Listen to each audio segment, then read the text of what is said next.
Hello, and welcome to the Campus Technology Insider podcast.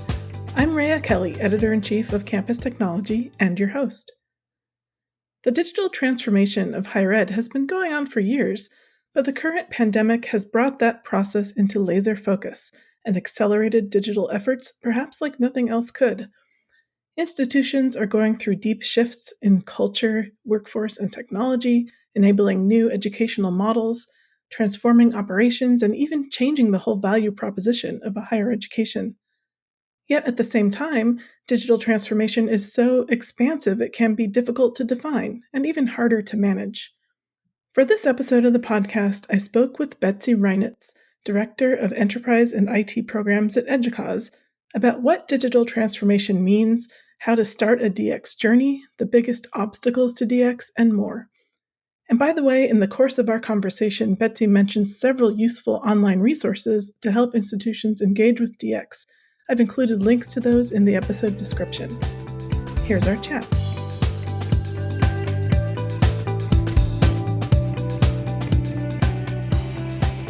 Hi, Betsy. Welcome to the podcast. Hi, Rhea. Thanks for having me.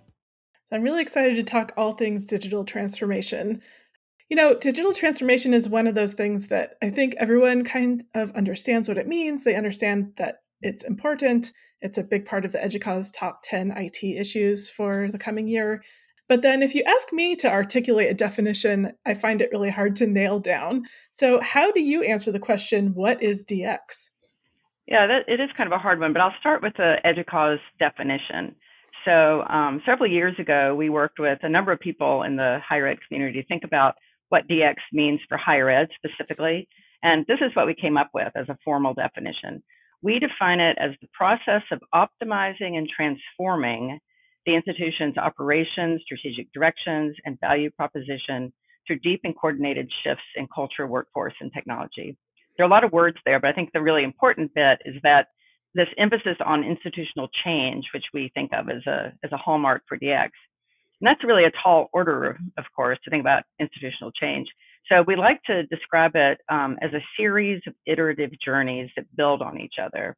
So each of those journeys would be focused on addressing a specific strategic goal or challenge or need that the institution has. And it's a series of journeys because you might need to start with some foundational work before you can really start making major changes. So, for example, you might need to align your IT governance better with institutional strategy so you can be sure that you're making good decisions. You do that, and then you move on to the next journey, and each journey builds on the one before. So the definition that we use really involves around intentional institutional change made possible through strategic shifts in culture, workforce, and technology. Obviously, I think DX is something every institution sort of has to define that journey for itself. So what's the best way to approach that, figuring out what your journey is going to be? Yeah, it's another really hard one, and it's not so much that they're going to define DX for themselves, but you're absolutely right that they're going to need to define their approach and their own journey, and every journey is going to be a little bit different. That idea of transforming the institution, moving closer and closer to strategic goals is something that really depends on what that goal is going to be. And so I think doing a lot of work to first think about the strategy that the strategic goals the institution is aiming for, and starting there is a way to think about it. One way to think about it is that DX gives institutions a way to work on their value proposition. So for example, what is it about that institution that makes it different from others? Why would students go there, for example? They're trying to differentiate themselves from other institutions. So the purpose and context for DX is going to be different across different institutions as they work towards their own strategic aims and try to address their own different challenges. You hear a lot about how the pandemic accelerated some aspects of digital transformation, that sudden shift to everything remote. But then at the same time, I wonder about how many of those changes that, are sustainable in the long term. So do you think that the pandemic has pushed institutions forward, or are there ways in which it's been detrimental to DX? I think it's really accelerated DX. I think the pandemic has really had a positive impact on institutions thinking about DX. I think it made them realize that they need to be as prepared as they can be to shift normal ways of doing things so that they can survive despite what comes their way. A lot of the competencies that higher ed had to rely on during the pandemic are really the same things that are necessary for digital transformation. Things like being open to new ways of doing things, being able to be flexible and make decisions quickly, being able to use data to understand the impact of those decisions. And we actually did some research about this. EDUCAUSE conducted 2 surveys in the last couple of years about DX, one in 2019, so before the pandemic, and then one in 2021. And in both of those surveys, we asked the same question, which was, what would you say that your institution is engaging in digital transformation today? And I'll note that the respondents had our definition in front of them when they answered.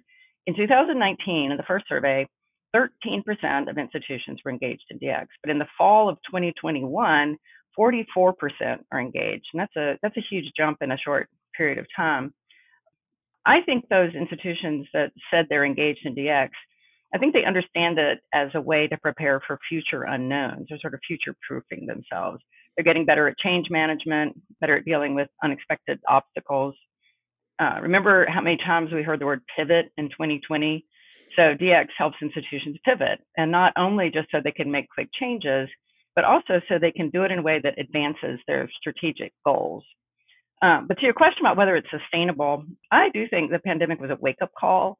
It's not likely that it's the last challenge that higher ed will face. And I think those institutions who continue on their DX journeys will have an easier time facing the next challenge that comes along, whatever those challenges might be.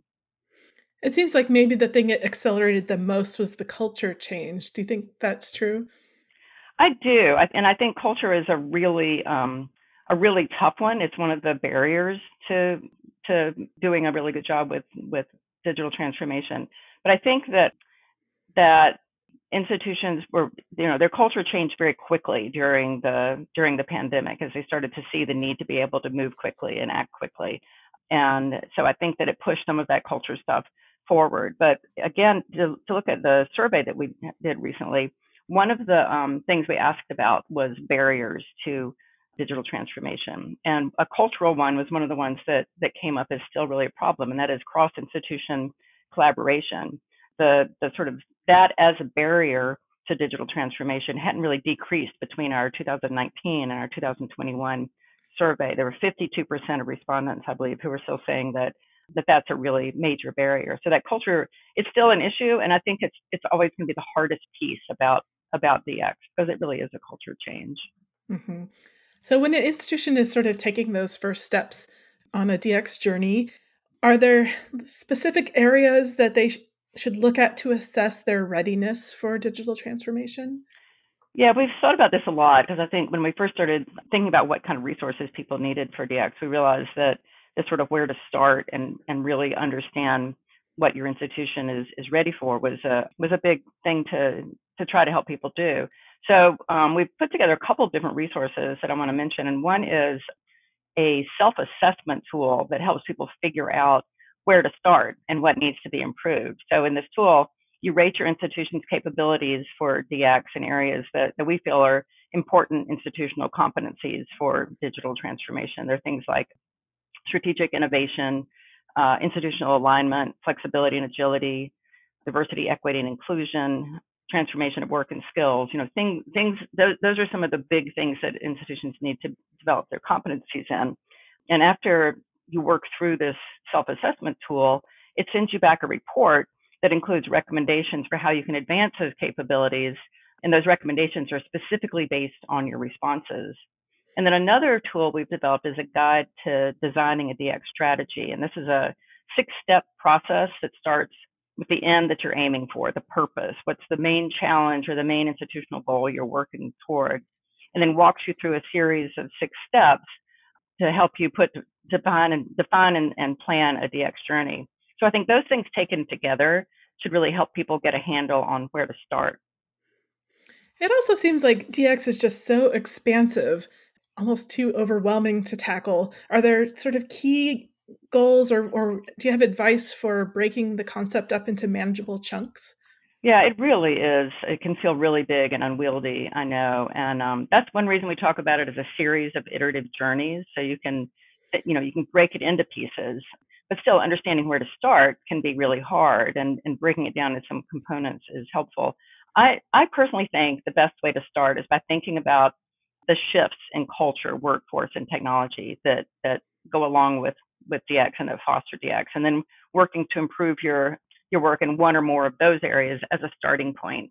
We did some work a couple of years ago to identify what we call DX signals, and these are indicators that say you've already got some competencies related to DX at your institution, or the sort of pieces of culture, workforce, and technology that are needed for being able to advance your DX work.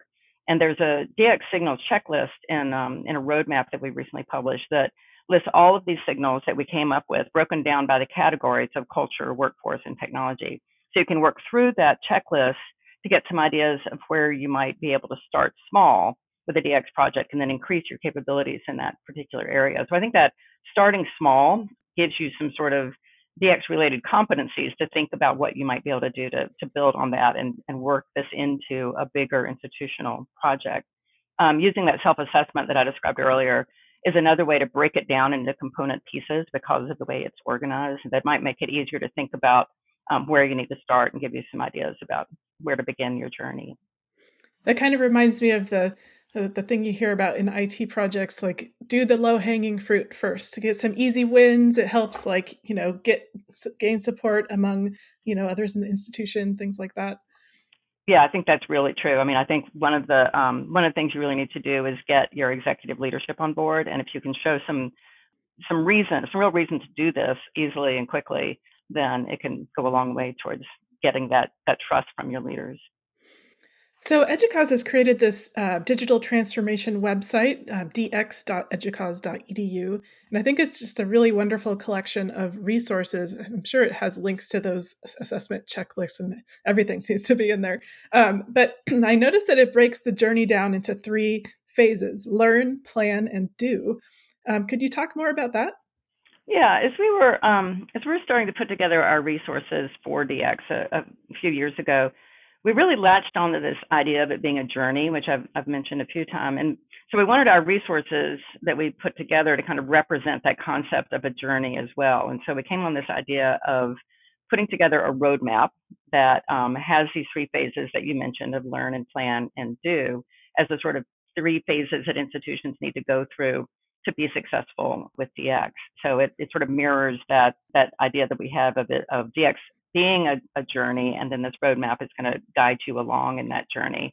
So it has these 3 sections: learn and plan and do. And with learning, people need to start with a good understanding of DX, as we did in this conversation, to really understand what it means for higher ed and also what it means for their institution. So that's what the learning phase is designed to do in the roadmap. And it has 4 sections within it that are defining DX, DX in culture, DX in workforce, and DX in technology. So it's a really good place to start to get that understanding of those pieces of the DX work. And then within each of those sections, there are case studies and articles and research and quotes and that kind of thing. And then planning is the next phase. And this is a part of the roadmap that has a lot of tools and resources like the ones that I already mentioned to guide higher ed leaders through the process of planning DX. And this phase of the roadmap is divided into 3 sections: assessing your institution's readiness, leading a campus conversation, and developing a DX strategy. And there are tools within each one. And then doing is the final stage. And doing will be we'll be putting all the planning. This is when you're putting all your planning into place and continuing to transform your institution and continuing and to really do the work that you've planned for. This part of the roadmap will also include assessing and evaluating the DX journey so you can know where to start your next iteration of it. I think it's kind of telling that the do phase is not complete yet. It kind of reflects the iterative nature of the process, but also, do you think it reflects where higher education is in digital transformation in general? Like, are institutions still in the planning stages? Yeah, we're basically publishing these resources as we go. So it's an iterative process for us as well. And we're starting to work on the do section now. And the fact that it isn't built out might be a little bit of a reflection of where higher ed is on that journey, but not completely. There are plenty of institutions out there who are doing some really interesting things already, and we're going to be turning to them to help us build out the do section, because one of the big parts of that section will include case studies and examples from institutions who are already doing this work. We found that as we talk to people in the community, hearing those examples from other people is very, very helpful in helping them understand what they need to do. And so I think that's going to be a big part of the do section. Another important step in the do phase, though, is to evaluate how your DX initiative is going and get ready to move on to the next phase of the journey, the next iteration. When you look at the roadmap, you'll see it's a graphic of a circle, but the journey is actually more of a spiral.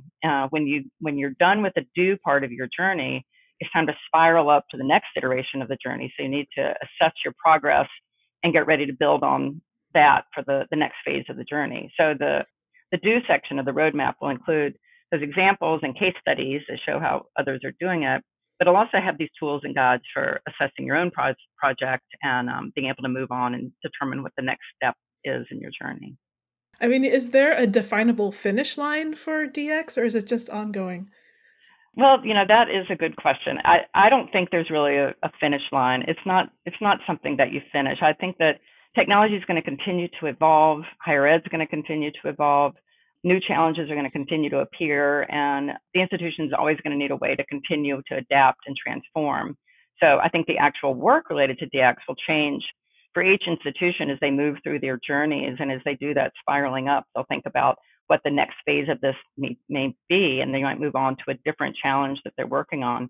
But I think that DX is really a good use case for something that's about the journey and not about the destination. Mm-hmm.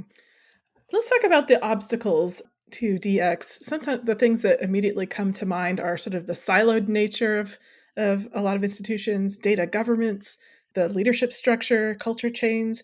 What else am I missing? Well, I think you're really right on target.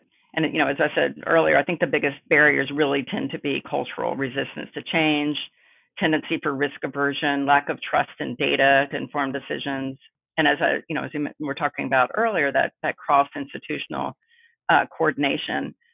So I think that the cultural bits are definitely the hardest part of the digital transformation barriers to work on. But there are other ones too. So there are workforce barriers. When you look at culture, workforce, and technology, the workforce barriers are things like you need HR policies that are going to make it easier for positions to evolve and change as technology changes. You can't have people who have a particular skill set, and then those skills are never going to change and evolve, because that's not the way technology works anymore. And I think that getting out of this sort of mindset of having a career that is just static, is already kind of on the way out. But it involves some changes in HR policies that IT needs to work with HR on to make happen.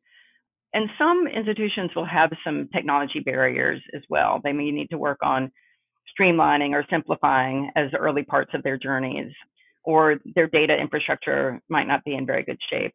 But in a way, those aren't really barriers so much as just things that you need to get done. Each might need to be part of a DX journey that creates a foundation for other journeys. But I think you're really right that the kinds of things you mentioned having to do with culture are the hardest ones. And as we talk to people, as they begin to work on their DX work, that's the bit that is still the hardest. But we're seeing it change. And one of the things that's heartening, I think, to me, and going back to that survey that I talked about, is that the potential, understanding the potential benefits for digital transformation. In our 2019 survey, 52% of respondents said that this was a major barrier, but in 2021, 39% said that sort of understanding the potential of DX was a barrier. So it's still a barrier, but it's better than it was. And so I think that we're sort of chipping away at that culture piece over time, and it's making some progress on that. So, what is IT's role in leading DX initiatives? Obviously there's the technology piece, but also translating that to institutional leadership and getting buy-in. And so, how do you see that? I really think that IT leaders are in a really strong position here to play a strategic role at the institution. I think it gives them a lot of potential for evolving that role of the IT leader. A lot of the transformation or change that we're talking about has a digital or technology component, of course, and so institutions need to rely on IT in several ways, and that you're sort of alluding to. And one is the sort of visioning piece. I think IT leaders, for example, with the pandemic, are the ones who are in the best position to sort of help connect the dots for people between the kind of changes they went through during the pandemic and what they needed to do to kind of survive and move forward during that time. And then what that might mean for the future, how you could continue with that kind of work as you go forward, and take advantage of it to advance your position or whatever. I think they're also, IT leaders are in a position to help people understand what kind of foundational work needs to be done as well to prepare for continuing change. And so they know what kind of state their technology, their infrastructure is in, and being able to really talk about that in terms of what it might mean for transformation in the future, to be able to build on those foundational pieces and get them moving along is an important thing. And then also, I think that IT can play a really important role in just being sure that the entire digital ecosystem is managed in a way that it supports emerging needs. And what I mean by that is that ecosystem is the whole digital infrastructure, the whole system of systems and services at an institution having to do with digital and having to do with technology. And it's complicated for IT leaders because they need to be sure that whole ecosystem can both support innovation and transformation, as well as be secure and reliable and able to support the ongoing operational work of the institution. So they've got this sort of balancing act between this need to enable transformation while also being sure that the operational work that's critical to the institution is still going on and being taken care of. You mentioned that jump in understanding about the benefits of digital transformation. I wonder if you could paint a picture of, what are those benefits? Like, what does a digitally transformed institution look like? Oh, that's a good idea. Good question.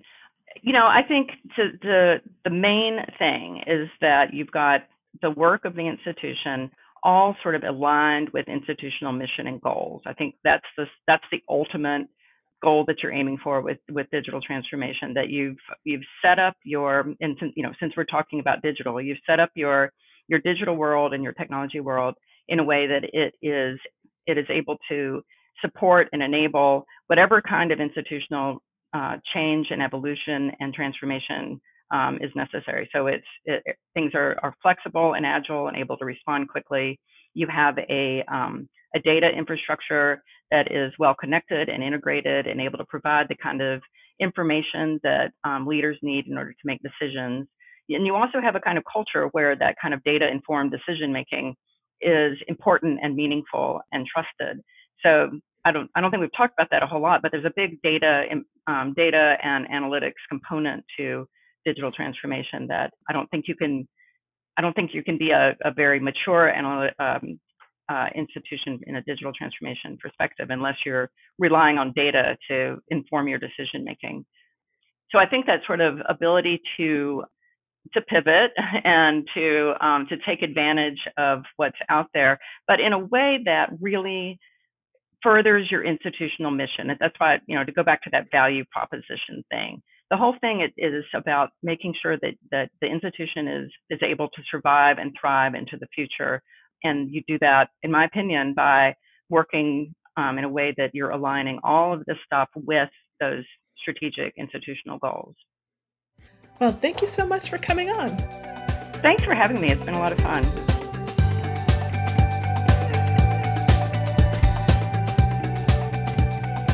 Thank you for joining us. I'm Rhea Kelly, and this was the Campus Technology Insider Podcast. You can find us on Apple Podcasts, Google Podcasts, Amazon Music, Spotify, and Stitcher, or visit us online at campustechnology.com/podcast. Let us know what you think of this episode and what you'd like to hear in the future. Until next time.